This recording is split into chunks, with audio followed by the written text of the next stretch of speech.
Quitting a job in the city at the height of recession might seem like madness, but Christina Breaden thought that she saw a window of opportunity. She set up Idiom Edge to help school leavers, students and recent graduates to put together a CV and job application for themselves for tough times. Julie Maddocks went to find out more about this startup venture.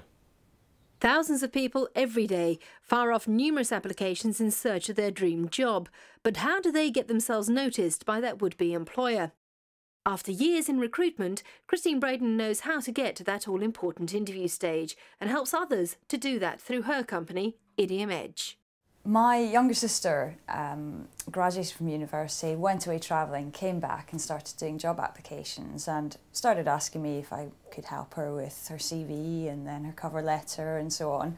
So I did that happily. I'd been involved in graduate recruitment for the consultancy firm which I was at the time, so sort of knew exactly what was looked for, etc. And then Anne-Louise, my younger sister, asked if ex-friend could also send her CV to me, and kind of more and more friends kept randomly getting in touch, at which point I thought, I wonder if there's a bit of a gap in the market here, because there's clearly people out there who want and need help with their job applications. So some people will come to me and they always get invited to interview, but they never get past, say, a telephone interview, or they always get through the interviews and get to assessment centres, but they've been to 5 and never had the job offer.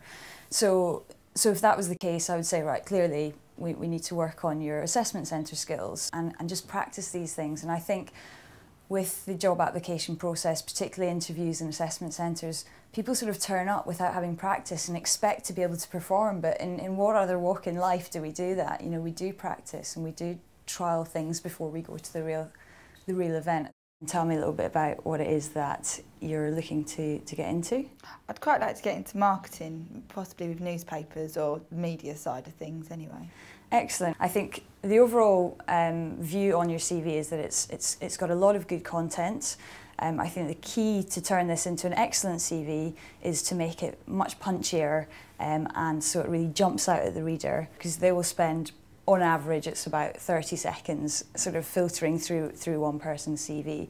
So in those 30 seconds, you want to say, you want to interview me because of this, this and this. If you can take what you've written and sort of turn around how it's written so that it is bullet point format, then that will be excellent. The other thing is, a lot of people, including yourself, you start off with your example here of being a resort representative. First bullet says, "I ensured all customers received the highest level of customer service at all times." That's fine, but I would kind of expect that. If I was looking to employ someone, I'd kind of expect that if they were being a ski rep, that they would ensure that happened.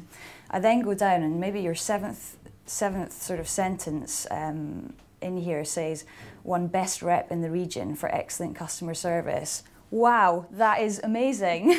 We want that right at the top. If that's right at the top, it's the first thing I'll read under that work experience section, and I'll immediately be like, this person's good, this person's interesting, I want to speak to this person, find out more about what they're like. So yes, it's about being enthusiastic and knowledgeable about what you're applying to, but primarily it's about being prepared. We may have all the qualifications and experience in the world, but knowledge and preparation could make the difference in us getting the job we want. Thanks for that, Jules. And remember, for business news that matters 24 hours a day, check out businessforkent.co.uk.